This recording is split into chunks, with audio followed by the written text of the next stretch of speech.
This podcast is brought to you by Most Valuable Podcasts, saving your day from boredom with the best podcasting entertainment.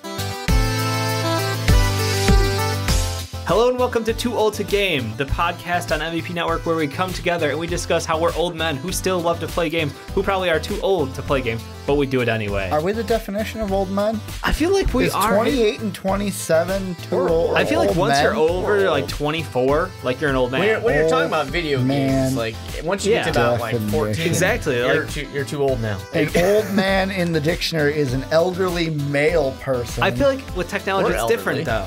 It's a little different. All right, Urban Dictionary. Oh yeah, get the real definition. Your dad. Well, I'm not a dad, so we're technically we are of fatherhood age. Yeah, but some will qualify that one. It says noun. Number 1, father. Number 2, husband, boyfriend. I don't think you should keep reading. It could get worse. Yeah. We are old people who love to play games. I'm your fear-filled host, Dave Oster. I'm joined with Mark Weber. Dub them ease. And the original man-child himself, Ricky Widmer. A person that tucks their undershirt into their underwear. I know someone like that. He is an old man. Then tucks their dress shirt into their pants outside their underwear. Correct. That is an old man. Correct. So we are familiar with that. Thankfully, I don't do that. I don't think any of us do that. We're above the bar on that. Yeah. But when it comes to gaming, I feel like we're a bit on the older side. Today, we've got a fun-filled podcast. We're going to talk a little bit about Telltale apparently shutting down massive parts of their entire org. Like we're down to just a handful of people over at Telltale. I think I jinxed 25 or something like that. Down to 25, yeah. I think I jinxed them. And PlayStation Classic is going to come out, which, they're trying to steal a riff off Nintendo. We'll see how that goes. We'll get some opinions going. And then we'll wrap up with, I think we talked a little, maybe a smidge of Overwatch. Maybe we'll hit a smidge of Overwatch. And Fortnite, as always. We'll get the weekly update. Hey, man. I think it's like double XP or increased XP this weekend. Some shit like that. Cool. Getting ready for Season 6. But the big news coming out today, good timing for us, unfortunate for people who actually work for Telltale Games is... Or who formerly worked for Telltale Games. Telltale Games is actually closing. It's kind of scary. It is... I honestly didn't expect it coming. Basically, they've been rolling out these games, month after month, year after year, and they seem pretty good. Like, you know what you were getting into with the Telltale game. It was all about how to tell a great story. The gameplay wasn't necessarily the most revolutionary, but it was a different take on what gaming is today. Mark, what do you think? Do you are you surprised by this news? Because I didn't know that they were in any sort of trouble coming into this. I am surprised because I didn't see it coming, but at the same time, I'm not surprised because Telltale never gave us something different. Telltale was nothing anybody cared about. The Walking Dead comes out and it's great. They have our season 2. They do The Wolf Among Us. They do Game of Thrones. And then I don't know anybody who still really cared about Telltale after that point when they did Guardians, when they did Batman, when they did more Walking Dead. It just became a point where it was nothing. And the other part of it, too, is the fact that so many people, when you talked about a Telltale game, it was like, yeah, it's, the gameplay is not very good, but man, is it a good story. Right. And that was always the thing. People were constantly talking about when are they going to give us an actual, quality game engine. And they didn't ever really do that. And maybe the reason was because they had no money. People assume that they must have money because so many people are buying these Walking Dead games. But they would come out with so many other things that nobody actually cared about or no one was really that interested in. And it's honestly, you play The Walking Dead, you play Game of Thrones, you play The Wolf Among Us, it's the same thing. It really is. Yeah. And I don't want to criticize it too much because I had fun playing the games that I had fun playing with them. But eventually you get kind of bored of the same thing over and over again. They kind of needed to adapt, but didn't seem to do enough of it. For me, it was the graphics. It was always, and I'm not saying this like Mark, you said, I'm not bashing Telltale. I bought the Batman Season 1, bought Batman Season 2, and I love those games. The Batman ones were amazing, but it's, like you said, same game, and really the graphics weren't anything special. When you and I played Wolf Among Us, you could play that and then play the Batman one that came out years later. Yeah. It's almost the same style. It is nothing really changed with it to where it's not even a new engine. It's give me something graphics wise. It's a little bit different. between game to game because I know Johnny and I, this never hit our YouTube channel because of how horrible it was. Oh, wow. We played I bought the whole thing for us. I'm like, we're going to play the entire Guardians Telltale series. Yeah. All 5 episodes. We got through the first one, and I was like, God, this was awful. And Johnny's like, yeah, this wasn't fun. I'm like, yeah, we're not playing the rest, and this isn't going on. Holy and shit. we just canned it. I didn't even know that happened. We played it right here with the table that you guys are sitting on, the cameras on, and we played it, and it was so long, and it was dry, and it was just like, at the end, I'm like, yeah, this was horrible, to where we just never played the other 4 episodes. That's absolutely terrible to hear. And I know that, some of the comments are coming out from these former employees or potential former employees, because of course nothing's really been confirmed, but some of the comments are like, no, we're just being pushed to pump out game after game after game with very little effort in them. And that, one of the biggest problems was the time crunch that people were under to release new products because, like you said, they exploded out. They were really just solely The Walking Dead, and then all of a sudden the potential for everything else kind of was like, let's sign up for them. Let's promise you.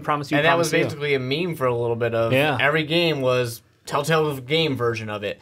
They did a Borderlands too. I forgot about that. They did. Tales of the Borderlands. That was I didn't Tales I just saw from it the Borderlands. God, I can't wait for Borderlands 3, by the way. Sidetrack. There you go. I'm craving Borderlands. Well, you can't have another Dave Telltale usually one, has this where I it's do. like I hit you go grooves. through your Borderlands. I just feel like couple for, weeks, for Telltale, that was a big part of it. There was such a surprise of, hey, we're really cool and we're really popular right now. Let's capitalize on this. But they never focused on improvement. They just, it's kind of like a Walmart type of thing of we have this product, just pump it out, sell as much of it as possible. Quality might not be as good as some of our competitors, but that's fine because people keep buying it, so we don't really care. Well, that's like, let's put it this way. I'm going to bring up Spider-Man, which, by the way, hit the platinum of it, so I'm done with Spider-Man. I was waiting for you to toot your horn. You never have to hear me talk about Spider-Man again. Until Spider-Man 2 comes out. Until Spider-Man 2. I'm basically taking the game, and I'm giving it to Johnny, saying, Johnny, you can now play it because I'm completely done with it. I have all the trophies. There's nothing for me to do in the game. But look at Spider-Man. We got our first look at Spider-Man in 2016, and it didn't come out until 2018. Right. And you look at Telltale, it's like just 2017 alone. You had The Walking Dead: A New Frontier. Guardians of the Galaxy was not even a couple months later. Then after that, you had Minecraft Story Mode Season 2, and then Batman: The Enemy Within, which was the second season of Batman, all in 2017. And then a year off, and then they come out with Walking Dead: The Final Season, which isn't even going to finish. Well, that's because 2017 they did lay off 90 employees due to claims of mismanagement and bad direction. Obviously complaining about the engine that the game was. All these games are built on being prone to bugs. So I'm not terribly surprised. The thing that kind of surprised me that the last update that I'm seeing on like USA or US Gamer is that the final crew of 25 for Obligation Sticking Behind is actually there for the Minecraft Story Mode project for Netflix. Yep, that's the last thing they're wrapping that up, and then they're shutting the doors, and that's kind of shocking that is their like go out project because like I'm sorry, as someone like if you are one of the original creators of this, the Telltale company, like I would want to at least have like one last game where it's like this we can really pour like the last of our creativity, the last of our awesomeness into this game, and I feel like Minecraft Story Mode is just not, I don't know, it doesn't do it for me. Do you think a part of it too is how the game is structured of like, for example, Spider-Man. Yeah. I go out, I pay my money, I have that full game when I buy it. Right. Madden, I have that full game when I buy it. A game like either Telltale where it's like when it first comes out, all you get, like you can buy all 5 episodes, but you get just episode 1. We'll release episode 2 later. It's kind of like... And sometimes it's way late. Exactly. Yeah. It reminds me almost of why I freaking hated Destiny. Because it was like, hey, here's the game, you play it, and then it's like... Here's a smidge of the game, actually. Yeah, a smidge of the game. Oh, we're going to come out with more with DLC. Now, it wasn't as bad as Destiny, where it's like you didn't have to buy it. You could just buy all 5 episodes, but... Is that a part of it too, where it's like maybe people The are model like, was wrong. yeah, I just don't want to I don't want to wait. And they weren't the only ones that did it too. There was a few companies that jumped in on that idea. And I mean, and you say that it's not as bad because you didn't have to rebuy it, but you did have to rebuy it for a lot of people. A lot of people did buy episode 1 by episode, and then let's see how it is. But even if you liked it, I enjoyed The Walking Dead season 2. I had the first 2 chapters. And then I just kind of didn't think about it, and all of a sudden it was done. And it was to be fair, right. that's sort of what happened with the Walking Dead TV show too. Yeah, it was that you got through a couple seasons of it. Like it started off as a great show, then you found the formula of the show, then you got really bored of the farm, and then it just kind of went off the wheels. They were still on the farm. Yeah, they were still on the farm. Herschel's unlimited shotgun. Yeah, like there's obviously some ups and downs, but I guess this is like a kind of a precautionary tale for gaming studios out there. Like they struck gold by attaching themselves to this phenomenon of Walking Dead when zombies really were the biggest thing in America in Western media. Like that was one of the biggest products, and obviously The Walking Dead has seen 10 years. Are we up to year 10 yet? Like we're almost 10 years of Walking Dead. I don't know if we're that maybe close, 7. but we're getting probably close to it. Maybe like 7. Yeah. I don't know, somewhere around there. But point being that like when you make your ground off of that first game, and that is the attachment to Walking Dead, and you're like, all right, cool, we nailed that. Let's keep going. Let's keep going. It was 2010 was season 1. Holy crap! So it's been 8 years. Point being, like, I think that you have to evolve as a company. I think that what they didn't do was change what they brought to the table. It was, if you sign a deal with the Telltale company, you know exactly, like you said, you know exactly what game you're going to get. You know their deliverables, but at the same time, it's like, as a company, you have to innovate at some point. You can't just rest on like, well, we did it pretty great for Walking Dead, right, guys? Give us some money. Yeah, well, give us some money over here. And what kind of hurt also is like at the time, maybe I could be wrong, but it was when I got into Telltale Walking Dead #1. Right. It's like, oh my God, this is awesome. Then you have games come out where it's like Until Dawn is one, Detroit Become Human, where it's like, all right, we'll do this choice mechanism kind of a thing, but we'll do it better. We'll do it with better graphics. We'll do it with a little, I don't want to say better story, because there were some of them where I loved the story for Telltale, but like Until Dawn, I loved it, where it's like you got this weird like horror kind of vibe, or teenagers in the cabin, and it's like you honestly in that one, it was like Telltale. Hey, you make decisions, and it's butterfly effect. When you make those decisions, they branch off into different things. It's not even after. I mean, companies were doing it better before Telltale got popular with their stuff too. Right. I mean, you can go a little bit further back. I mean, if you want to talk about, Detroit Become Human. If you want to talk about Heavy Rain, which was one of those early ones that did it, and I would say Heavy Rain was better in its gameplay and its graphics than any of these Telltale games were. Yeah, well, Telltale had like that weird story. It was comic booky. Yeah, comic book art like to it almost. Which, I mean, it's kind of an apples to oranges thing. It's kind of a little unfair to compare that, but Heavy Rain was a pretty heavy graphics intensive game. So like they never. I just feel like they never tried to do anything else because they were so focused on pump it out. Let's get this money now, and it. We see what happened. They ran out of money. They don't have money anymore. Yeah, so when you keep producing poor quality games and games that like Ricky said, like when you want to be enthused about Guardians of the Galaxy, something you and Johnny are really passionate about. Yep. And after one episode of it, you're like, this is I'm just sure garbage. those were expensive licenses to buy too. Yeah. So I mean, it's disappointing that it's happening. I think it does leave kind of a void as far as the gaming space, though, for someone else to move in and partner with maybe some larger media groups that either TV shows, movies, or other video games, and maybe do something a little more creative, a little different, but better produced and better handled than obviously Telltale, who couldn't run their own house. So yeah, it's kind of sad news. Well, and the thing I want to say about it too is so people don't think we're just sitting here kind of almost desensitized to it. I think the most important part of this too is that people are losing their jobs. Where it's like there are now people to where it's like, oh, I had a job doing what I love, and now I have nothing. And now they have to go and try to find a job that those people, hopefully you land on your feet. And I'm hoping that, like, game development is interesting, you know, that they usually run in groups, and when you find a good crew of people, as one go, they try to get others in. So, yeah, hopefully, you know, the people who got let go from Telltale do, because I mean, land on their feet. this isn't the only one. Like, what, a week or two before this, you had the Capcom Vancouver also were like, yep, we're done, we're closed, Yeah, I mean, we're out of business. It's honestly just kind of sad, and I even knowing their trouble in like 2017, like I thought they could hold on and keep putting out some games. Like obviously not I was as excited many. for Stranger Things, the Stranger Things one. I'm like, Yeah. man, I can't wait to see what that one would. I don't know. I didn't trust it.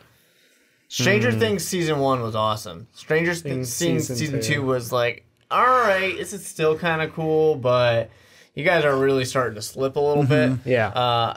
I didn't know that I was gonna try. I kind of felt like the magic was that one season, and they're still doing too much. Yeah. No, I completely agree. But I'm also one of those people who's like, just do it well and be done. Oh, really? Yeah. So do you think Telltale Games, like, was their biggest problem just overextending themselves? Oh, I think so. I mean, they definitely pumped out too much. And the other thing, too, honestly, was The Walking Dead. And I mean, we could look at sales figures to see. But The Walking Dead was such a big name thing. And you're right, it was at the just perfect time. Game of Thrones, it didn't have that same magic.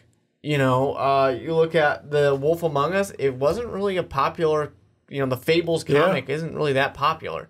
You know, so none of these other things, even though they had these big titles like Guardians of the Galaxy or something like that, but it didn't catch like The Walking Dead really caught. Yeah. It became kind of a little bit of a phenomenon. I think that's part of it too, is it was one of those situations where they had lightning in a bottle and they don't know how they got it. Yeah. They just have it. And they're just trying to recapture it and couldn't quite do it. Fair enough. But in happier news, we turn to the PlayStation Classic. Very happy news. Our nostalgia being continually fulfilled. I feel like, you know, we're in like that perfect age group where it's like we were old enough to grow up with video games as video games continue to get better, you know? Yeah. I obviously we were all a little young for, you know, the Atari, but I know in my household it was like, since I could remember, like being like 3.5, 4, it was, you know, there's the Nintendo, playing on the Nintendo, and obviously coming back and as new systems drop, always being like right on that cutting edge of gaming technology. And now we're gifted with, you know, obviously the Nintendo, was it the Classic or what was their title for it? Probably Classic too, yeah. Whatever, the old school Nintendo take back. The SNES. Yeah, I mean, that was awesome that they're like, hey, here's your old system, because I'm sure you guys don't have it anymore. We're going to have all of these games on there. Great deal, compact, smart move. And Sony sees a lot of money to be made in this. We like money, right, guys? Right, money, yeah. All right, let's do it for ourselves. Yeah. So coming into this, like, I love it. I love the idea of it, but at the same time, I feel jaded and cynical because I'm like, if I really want to play these games, I could just go get like a ROM of it and just go play it on like an emulator.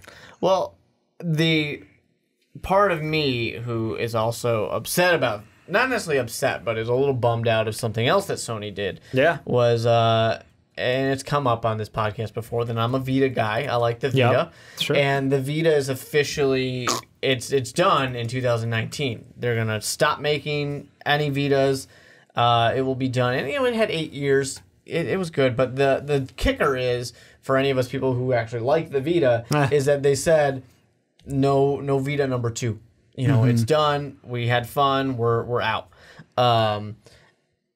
But, you know, when I see this Classic, it's like, yeah, it's awesome. But I sit there and I go, there are so many PS1 Classic games that I can get on the Vita.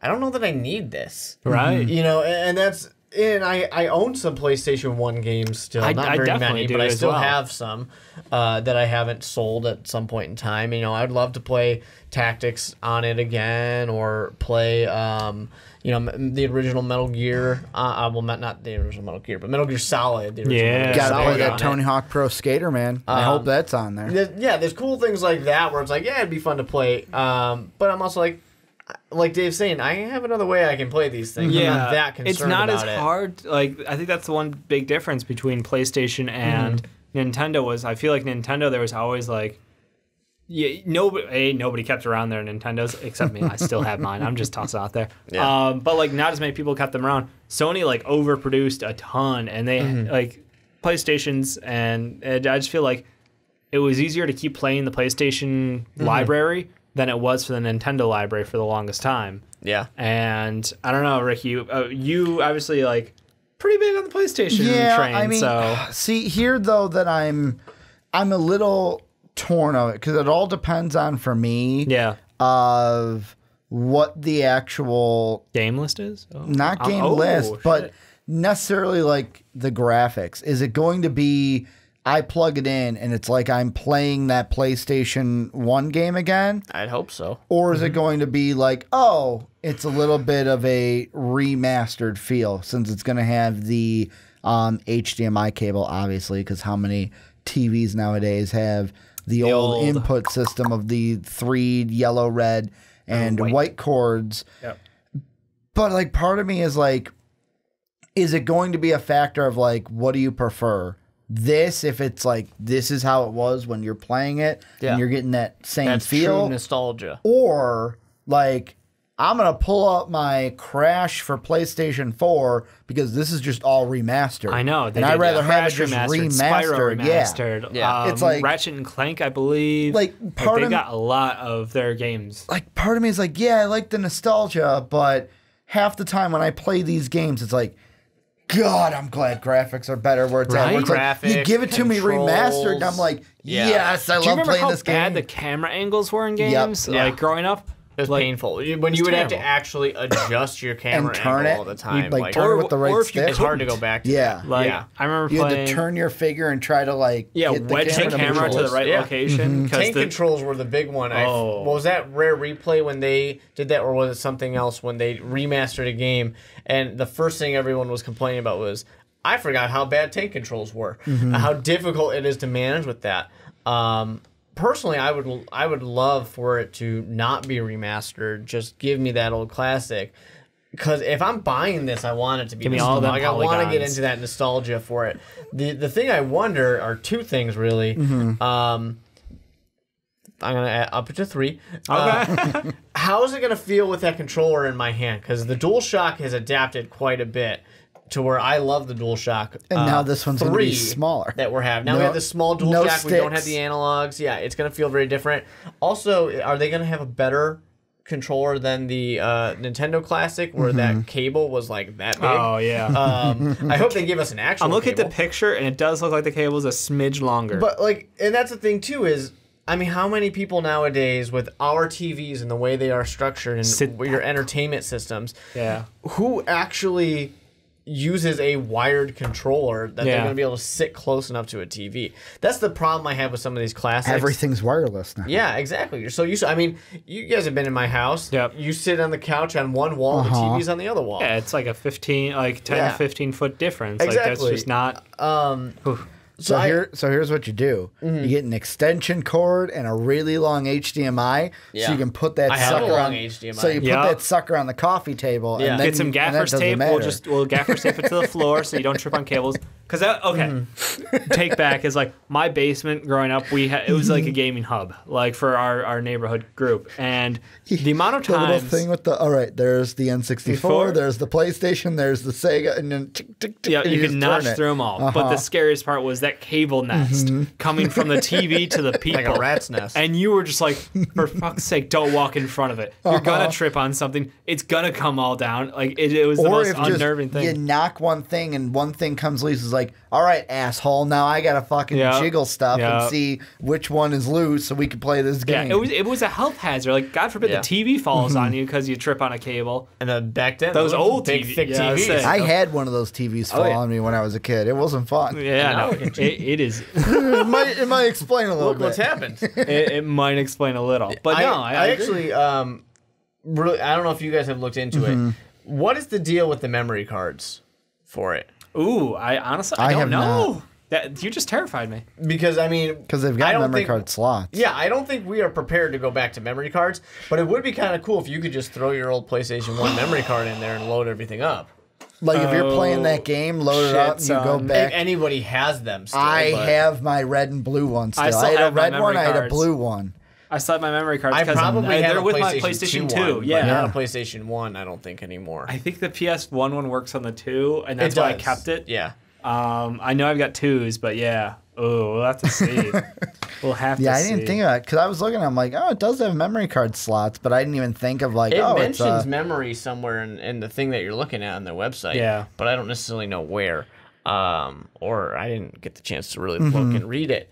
But I mean, I do think it's interesting. I do think it's cool. I'm glad that there's no reason in my eyes, just because of the world that we live in, there's zero reason why any movie, TV show, video game should ever be impossible to get. I totally agree.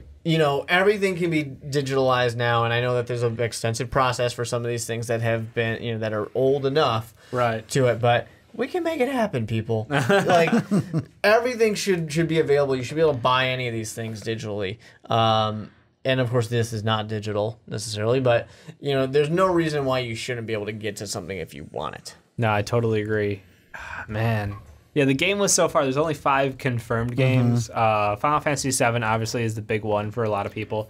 I still have my OG copy. Does that close out the remaster for it? Like, is the remaster dead? No, it's not. And I will tell you the Depends. So, can I get past the train on this? You should Can I get past the train on PlayStation Classic? You should be able to. No, that was the worst bug in existence. They have the same bugs and everything. That was the worst bug in existence, to buy that game and just stay on the train. And after like 5 minutes, like, huh, this is a really long train ride. 10 minutes later, like, I think something's wrong. I'm still able to run around. Yeah. 15 minutes later, all right, this is really fucking annoying. Like, I was like, oh God, what happened? Like, I want to play one of the greatest games ever created, and instead... You boot it down, and it's like, all right, maybe I'll do it again. You get back to it. As soon as you jump on that train, we are fucked. Yeah, no, it was awful. Tekken 3, huge game from my childhood. I know yours too. Loved it. Ridge Racer 4. I honestly didn't play Ridge Racer 4. I was a big Gran Turismo guy. Yeah. That was sort of my racing game. I will say... Ooh, what if they went? Okay, let me hang on. So, Ridge Racer 4, Jumping Flash, and Wild Arms. 15 mystery games, and I swear to God, I want Road Rash to be one of them. Road Rash, I think Road Rash or Road Rash 2, I want to say 2 was my favorite. That was like a fun game because it was a biker gang and like weapons. It was violence and racing built together. That game was so awesome. It was such a great combo because you could be like either like one of the Harley guys with like a giant like metal chain, or you could be on like a crotch rocket with another appropriate weapon. So I don't know. There's a lot of games that could come back. Like, what do you guys think? Knowing what's on the 5 of course games, what else do you guys? What would you want on this console? What do you think would help make this thing kind of Tony Hawk Pro Skater 1? And that's a good one for sure. Although they did that remake with Tony Hawk, the OG music, the OG soundtrack but what of our if you generation. just want the original? Like, I remember how, like you were saying, I remember this is how I play it. Yeah, I personally, I mean, I know we have Final Fantasy VII, but any and all Final Fantasies. Yeah, I would be thrilled with 8. I think it's underrated. And that's the best thing about the PlayStation 1 was the fact that it had so many great JRPGs available for you. Yeah. And that was, I don't necessarily want to say it was the prime time for it, because someone will probably yell at me in the comment section about that. But it really was such a golden age for JRPGs. And any and all, yes, give them. Because I don't know, nowadays we're kind of lacking on that a little bit. I want to get some of that. I mean, I totally agree with you, Mark. What Ricky, about what do you got? The original Metal Gear Solid? Yep. Yeah. But Also, you can also Such a get great that already on the collector's edition. Yeah, but also Twisted Metal.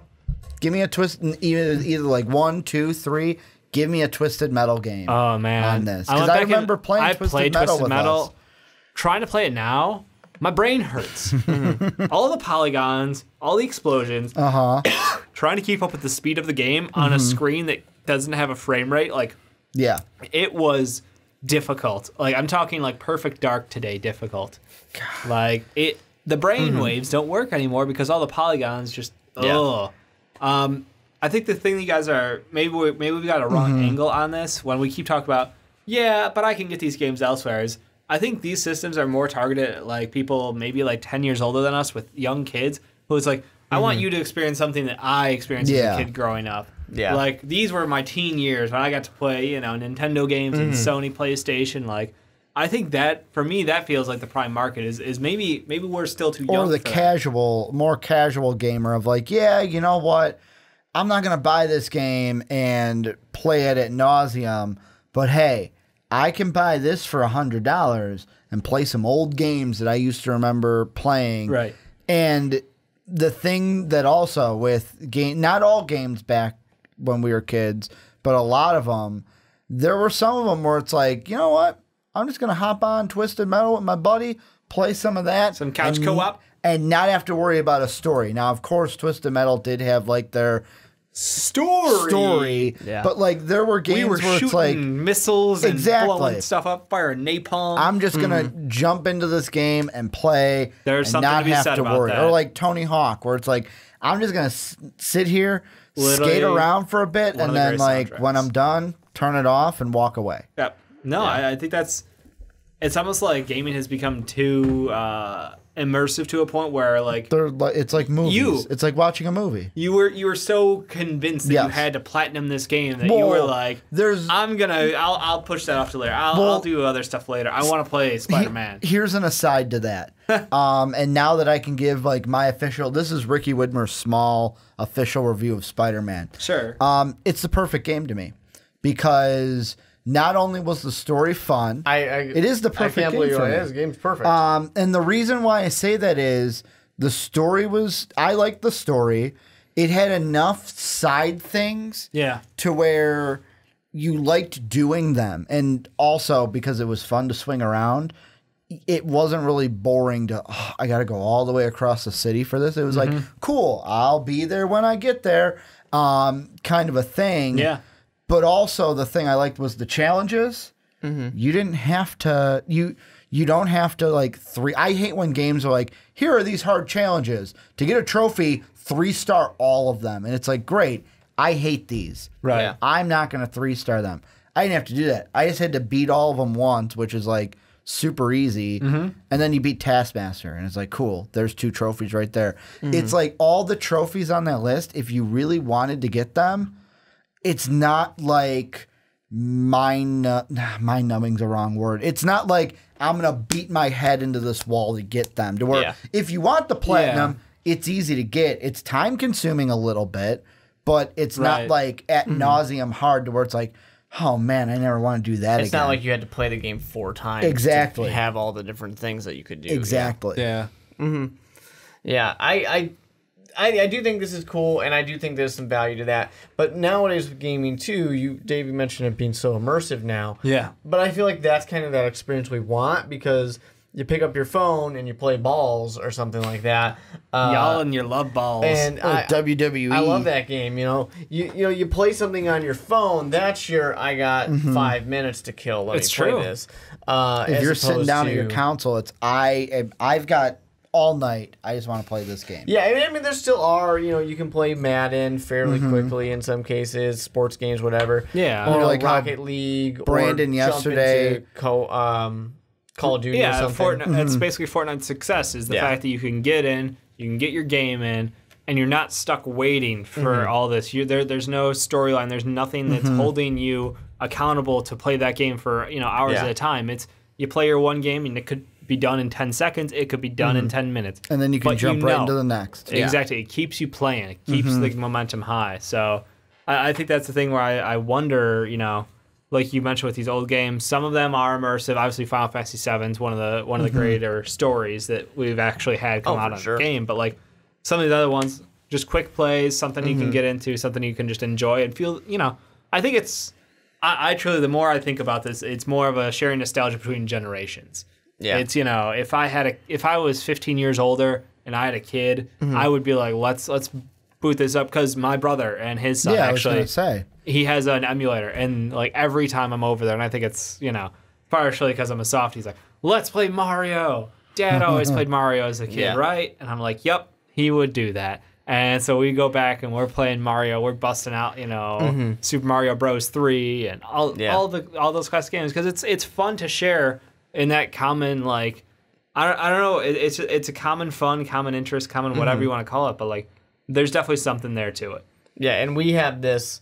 Every generation there's more and more gamers, obviously, because you start off with, if you want to talk about Atari or something like that, you have some people who played games. They eventually had kids, and they wanted their kids to play games, or they were encouraging that.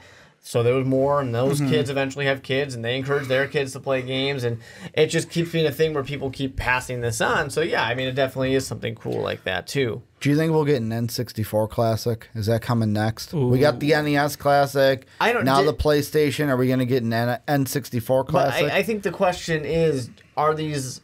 They're cool, and we all talk about them, but are they actually doing well? Yeah, I don't know. I know that the Nintendo Classic was sold out for a while, but like...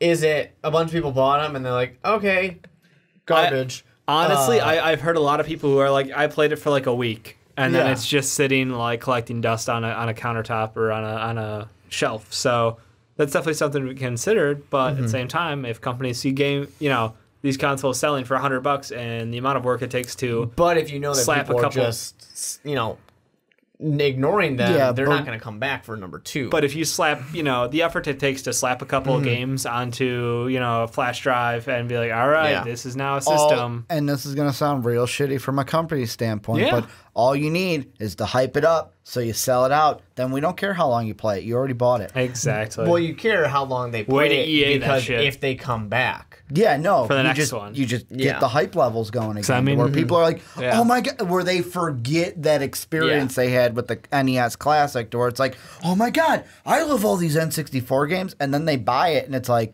oh, I'm doing the same exact thing. But as a business side, it's, haha, I tricked you into buying it. But I mean, I think there's always going to be that conflict of, why would I want to play old games that look bad, that are poorly designed, that have poor, layouts, gameplay, whatever, when I can go play the new hotness of Spider-Man? Thank God gaming has gotten better. I mean, but that's what you're looking at. That's the thing. Like, it's just nostalgia, and I don't know like how long the market will hold on that. So many times when people are like, which, Metal Gear game should I play? Which Zelda game? Which Persona game, list all these things, which Uncharted game. Yeah. And everyone's like, start with the earliest one because once you play the new one, you can't go back. You won't. Because it's just too painful to play through it that way.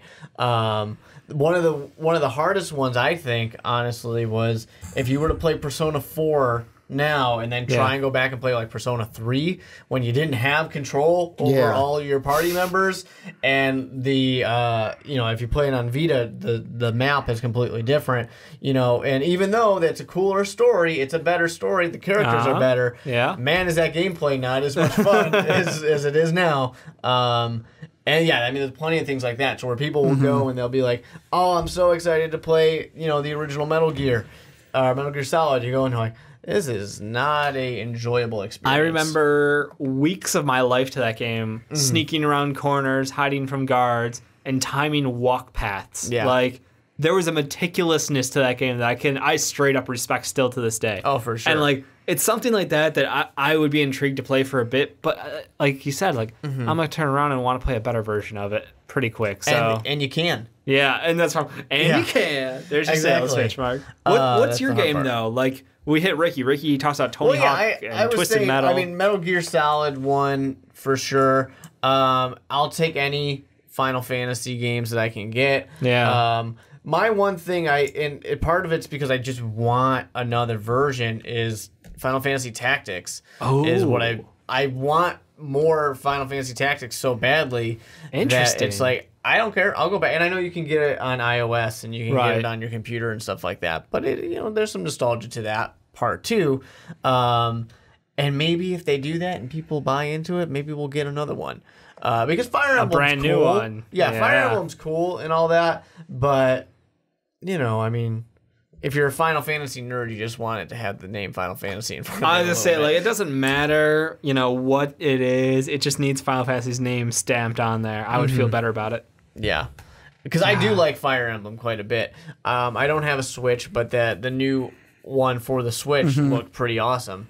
And I love those type of games. I love turn-based games, whether it's just JRPG, turn-based combat, or if it's more, like a Civilization strategy, Fire Emblem type of turn-based. Yeah. Those are just so much fun to me.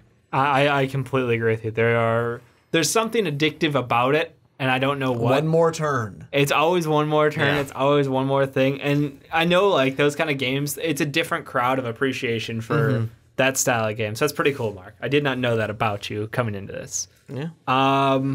Final thoughts on the class. Do you think it'll be a success? I'm not going to buy it. You're not? I'm not. Yeah. For me, it's one of those where it's like, I'm at the point now where my time is. That's another thing, too. I feel like as we get older, We're already too old game. Yeah, but as we get We're older, gonna be super too old to game. your time becomes more valuable. And there's so many newer games that I'm just going to be like, I rather spend my time playing these than going back. Unless it's like, hey, you're giving me Spyro remastered. Like, you're giving me something new that I didn't have back then. No, I totally agree. Mark? But even to follow up on that, even so, I feel like with a lot of these remasters, you get in there, you play it for a little bit, and you're like, that was cool. I'm glad I experienced that slightly newer version. I don't really need to go through the rest. No, I'm good to go. With me, it's a different story because usually those games are also like, easy platinums. So You're do it. all you get about the easy platinums. I love Yeah, getting platinum I trophies. don't care about I platinum. Especially it has zero appeal to me. If it's an easy platinum, go ahead and do it. You get the platinum. You get the trophy score. When it pops up, I'm like, oh, okay. I don't even care. I like Trophies. disable notifications. Yeah. I ain't about that. That ain't my game. I'm a trophy guy. Monster Hunter World was just like every 8 seconds was bing. I was like, oh my God, just shut up. Yeah. But yeah, no, I think it will be a less of a success than the Nintendo version, mostly because nostalgia and people, like you said, they bought the Nintendo one, they played it for a week, it went on a shelf. I think the PlayStation 1, there'll be obviously an initial push for it, but at this point, I don't know that the audience is big enough for it, and I don't think that unless a stellar game library follows and an expandable one, maybe, who knows? But yeah, that's where we'll end on that one. I'm just excited, boys, because guess what? Overwatch Torbjorn remake. It's a remake twist. Mark, do you play Overwatch at all? I've never played Overwatch. Oh my God. Not oh my even God. once. It's free, right? No, you gotta It's not buy. free? You No, buy, that's Fortnite. Fortnite's free. You buy the game once, and then everything else. Yeah, is free. everything's I unlocked. don't got time for that. I know. But I downloaded Fortnite and played Fortnite, a few times because it was free. you're a Fortnite master. We got it. I am a Fortnite master by 3 times I've played. Overwatch is a fantastic game, and it's one of the things that's fantastic about it is that the devs keep changing the game to fit, people's feedback. People get angry at game modes because obviously they do a competitive season. They have an Overwatch league where there are teams who are playing for a stupid amount of money.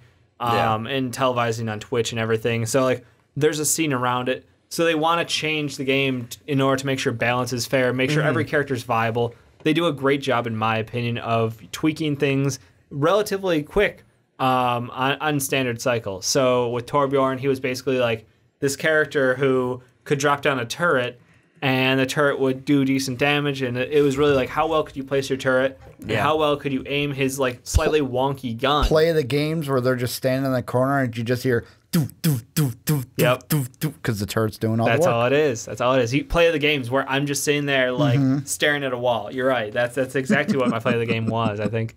So yeah, he went from an interesting use kind of character to now someone who they're trying to make viable on attack, on defense, on any map. some of the changes that they're bringing to him are his ultimate is still going to be Molten Core, throwback to World of Warcraft, for those who love WoW. But it's no longer the same ability. That ability kind of got like reduced and made to his alt fire, or not alt fire, his alternate ability. No longer using armor packs or the scrap system. So his ultimate now, his claw hand comes up and he throws down pools of molten lava. Nice. Which AoE damage. It just sounds awesome. I want to watch it. I haven't had a chance yet because I came pretty much straight from work to here. Well, I mean, the thing that I like about that is it's interesting for, like, let's say I'm thinking payload map. Yeah. And it's like, okay, I have my ultimate. I'm just going to bust this lava right down here next to the payload to where it's like, oh, you want to stand next to that payload? Well, you're going to take damage. You're going to take a ton of damage. Or on top of the payload. Yeah, no, I mean, the placement for that's awesome because that gives him viability on maps where you don't have like a single pincer point where a good turret placement can really hold up the other team. So now you can use him a bit more proactively. You can do some different things with him. Like I said, it says the damaging pool, it deals 130 damage, increased up to 190 against enemies with shields who have armor. Yeah, or armor. Yeah. I'm sorry. Yep. So And the ability lasts for 6 seconds or until 10 lava blobs have been fired. Pretty freaking cool. And like I said, his old ultimate where he kind of charged up. That's now his alternate ability where he'll get like increased toughness or armor. I forget if it's armor or they just said like toughness. Maybe just health or armor. From what it looks here, it adds and a little bit of move speed? 150 temp armor. Then 30% increased movement speed. There you go. 30% increased rivet gun and reload and attack speed. 30% increased hammer speed. 5-second duration, 12-second cooldown. Pretty cool. Pretty cool. So you can power up every little bit often. And then his turret no longer has stages. It's a stage 2 turret all times, and he can toss it a little now. I like that. So the toss means positioning. Well, because that's the thing I hated most about it was you would put down this turret, and it's like, all right, I'm going to hit the hammer until it gets like level 2. Yep. Then it dies, and it's like, great.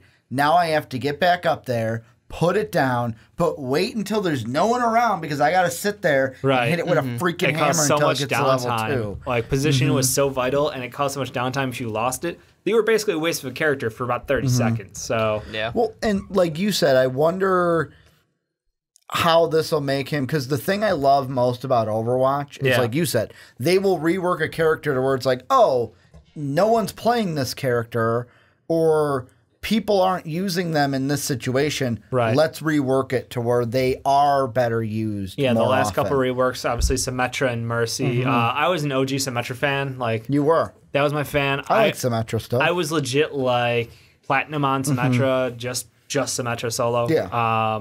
Now I can't stand her. I mean, that's how reworks go, though. Like, whatever attracted me to the character the first time round, they tweaked the play style. I'm less attracted to it. Double-edged sword. I'm just lucky they haven't messed with Mabbe, with Farah. Yeah, I'm glad they haven't messed with her nice too and much. balanced. They've done some things. They've minor tweaked it though. Yeah, but no huge reworks for Farah, which is how I like it. You are lucky on that end, Mark. Yeah. Overwatch, pretty great game. I think you'd enjoy it. Johnny and the group out there like really enjoys it. They're pretty hardcore into it. They've even pulled me back in a smidge. But I think if you had some time, I want to bring that up games. though. The reason why they brought you back in is you're a computer guy. Yeah. Like if they weren't playing Overwatch on PC, I don't think you would have. No. Because you hated playing it on PlayStation. My hands. Yeah. What do my hands on a controller? Your PlayStation, you're doing one of these, and it's like you can't do anything with them. I have no muscle memory for a PlayStation controller when it comes to shooter games, which is weird because like Call of Duty, I really was good at back in the day. It's different though. But when it came to Overwatch, I couldn't do anything. But you put me on that PC, give me that mouse keyboard, and like my Counter-Strike 1.6 skills come in, and it's like, okay, this shit's, I got it. But no, it's a wonderful game. It's constantly evolving, and I think the one upside of it is that quick playability. It's you can log in, you can play a game, you're in a game within a minute, and the games last anywhere, from 5 minutes to 10 minutes, and it's nice. Well, 5 minutes to like 20 minutes for a full match. Yeah. It's nice, quick. It's really fun pace. It also depends on if you go to overtime and how long that overtime stands. God, yeah. I'm trying to sell them on this as a reasonable option. Hey, I love it. This is a really quick game. Sometimes it can take an hour. Yep. Turns take 1 hour. It's basically Total War. But what's great? But what's great is if you play quick play. If you need to leave, you can just leave and no one cares. Pretty much guilt-free. Also, they have different modes. They have a free-for-all. They have like a mystery 3v3. right now. They have mystery deathmatch. It's like they've got other things also. Very decisive hatred and love for. Mm-hmm. I was going to say, remember, speaking of reworks, remember like way back in beta where Bastion, who he's a turret, and he sits there and he's just a machine turret. He had a shield at first. Like, remember beta, he had a shield that would be in front of him. Yep. And then they were like, yeah, this is too overpowered. No shield. Oh, I remember. He was so broken. But yeah, no, great game. They keep tweaking stuff. Dave's like, he's still broken. It's just frustrating sometimes to play against good comps. But I think that just about wraps it up. Sorry, Fortnite. We almost fit you in this week. Season 6 coming up. Season 6, talk about the divorce rate. Yeah. Oh, the divorce in the UK. Yeah, can we quick mention that one? We got a couple minutes. I sent it to you guys because I thought it was a joke, but like I started reading, I was like, what the sad but funny. Like people, I think it's just gaming addiction, right? Like I know it's under the guise of Fortnite, but it just comes down to like it's any people addiction. have a gaming addiction where they can't prioritize stuff. It used to be World of Warcraft. People would complain that they would. I know a divorce spouse of World of Warcraft. Too into it, or they would meet somebody over World of Warcraft and they started emotionally cheating. Absolutely, absolutely. We had there was someone in my guild who like their boyfriend, I think boyfriend or fiance, like got pissed because he didn't play WoW, and she would be on WoW with the guild, and he didn't like all those neckbeards talking to her over Discord. Yeah. So like he had to tell her, you got to cut that shit out. It was the most offensive thing I think I've heard in a long time. Cut that shit out. And she was like, and I'm done with his ass. I was like, wow. You got to cut that game out. Nope, I got to cut you out. Yeah, so like, I don't know. It's crazy to think that, people get in that much trouble over a video game, but addiction's a scary thing. Yeah. And maybe another show will actually like run deep on gaming addiction because I think it's an interesting topic that deserves some serious time. Well, I think it would be, all right, I'm not going to say think, I don't know. Yeah. It might be different if Fortnite was like maybe Overwatch, where it's like, I'm going to be, sometimes you're waiting for like 3 minutes and you're sitting there 3 whole minutes. Well, it's longer than Fortnite is what I'm saying. I know. And sometimes, depending on like your team comp, where it's, you might have 6 and it's like, oh man, we've been waiting a while. I'm going to go to the bathroom, guys. Let me know when we're back on. Yep. Or like the matches are longer than Fortnite. If it wasn't so streamlined where it's like out, in, maybe people would be like, all right, here's a good time to put down the controller. Totally agree. Like, totally agree. I mean, you make it easy for people to get in. It's like, oh, I'm just going to play this, and 5 hours are gone. Yeah. And we talked about Candy Crush and games like that are meant to be addictive. Yeah. All those Fortnite nails the boxes. Yeah, that's what it's there for. Well, if you enjoyed listening to us today talk about games and stuff, I got literally no memory of what just happened. 55 minutes of my life are gone. Telltale closing down, PlayStation Classic, nostalgia, a little bit of Overwatch love at the end. And Fortnite. You can always show us some love in that comment section, the likes, the subs. If you want to go above and beyond, you can hit us up on iTunes. Give us that 5-star rating. We are on iTunes now, by the way. I forgot it took a while. I've been saying it for 11 episodes. I forgot to tell you before the podcast, so we'll find out who listened all the way through. We started saying it before we even tried to get on iTunes. I'm just prepped and then we tried, it, and we finally got the email. We are on iTunes. You can listen to us on iTunes. Nailed it, boys. We did it. Now to just get what's your fantasy on there. So I want 5 stars and all that stuff. Yeah, 5 stars, all that stuff. We're amazing people. Yeah. If you want to be above and beyond, you can hit us up on Patreon. And for a small donation of $10 a month, you could join us on any of our shows, to be honest. But I'd really love to bring someone into Too Old to Game. I think it would be a great platform, really laid-back group. We'd love to talk to you guys about this stuff because we clearly enjoy talking about this every single week. Mm-hmm. Thank you so much for listening, so much for watching. We'll catch you next week.